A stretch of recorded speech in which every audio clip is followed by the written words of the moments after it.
Here we are back in the world of Frozen. Yes. If you could talk about the decision to go ahead and revisit this world. Well, after the movie came out and obviously the reaction it had, we took a little time, about a year, and then we did the short.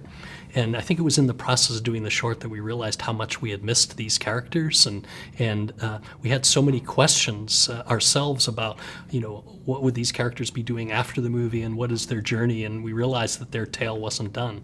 So eventually we landed on a story that I think ties Frozen 1 and Frozen 2 together almost as seamlessly as though we had always planned it that way. I mean, you're dealing with two legacies here. You're dealing obviously with the enormous legacy of Disney animation, but you're also dealing with the legacy and the success of the first film. Yes. You're trying to navigate all this but still be pure to the story. I'm just wondering if you could talk about that challenge, about were there moments that you thought, well, maybe we've done that before, let's sort of challenge ourselves to do something new?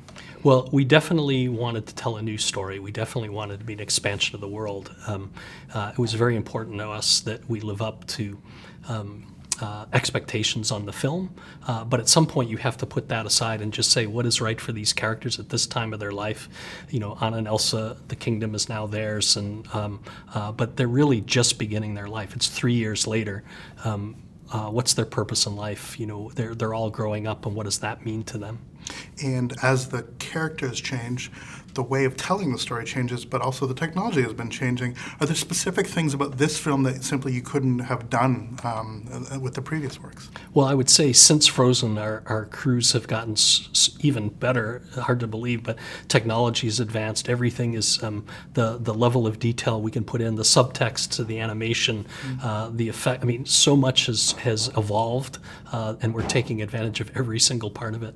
And you've talked about, during your presentation, about traveling to all these various places and having reality infuse the sort of artifice world. If you could talk about that, about how that really shaped not only the look of the film, but the story itself. Well, you're right. We do research because we want to create a very believable world, not necessarily a realistic one, but it has to be grounded in some sort of believability so that people, when they watch the film, feel like this place actually exists. So every little detail is considered. In terms of the storytelling, when you're on a research trip like this for over 2 weeks with the creators of the movie, you're immersed in the world for 24 hours a day, and you get inspired by the things you see, the people you meet, the environments, and the story begins to unfold.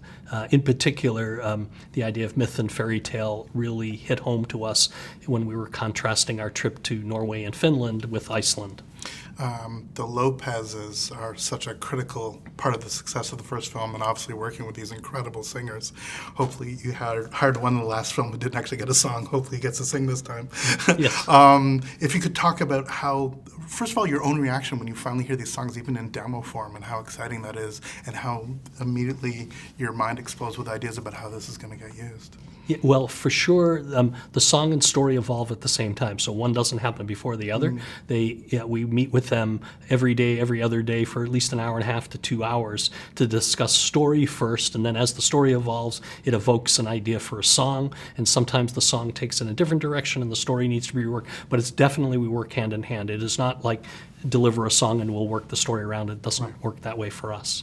But for them, just for your own introduction, when you finally hear the song and have sort of an idea in your head of what's going to be, I mean, I assume this goes throughout the entire film, is you think you know what's going to be, and then the artist delivers something that's sometimes even more extraordinary. And that's what I love about this process is, when Bobby and Kristen deliver a song, it's exciting for us, and we play it in our cars and we play it all the time, and we work on each song individually first, but that's true in every single department at the studio, whether it's lighting or animation or layout or effects.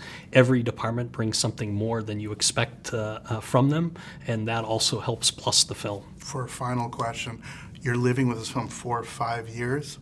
How do you know that that thing that you loved 5 years ago is still something to love? Is that just part of the process to get used to it? But that notion of like knowing that this is the one we got to stick with rather than the thing that needs to be modified as the whole process goes on. Well, fortunately we love the world, we love the characters, but the story itself is very different from when we finished than from when we started. Right. We definitely evolved the story, quite a bit. You almost don't recognize it from the first couple of reels because we're finding our way to what the story tells us it needs to be, and then we let it lead us. And it's leading us hopefully somewhere quite extraordinary. Thank I you hope very much. so. Good luck. Best of luck. Thank you. And congrats. Thank you.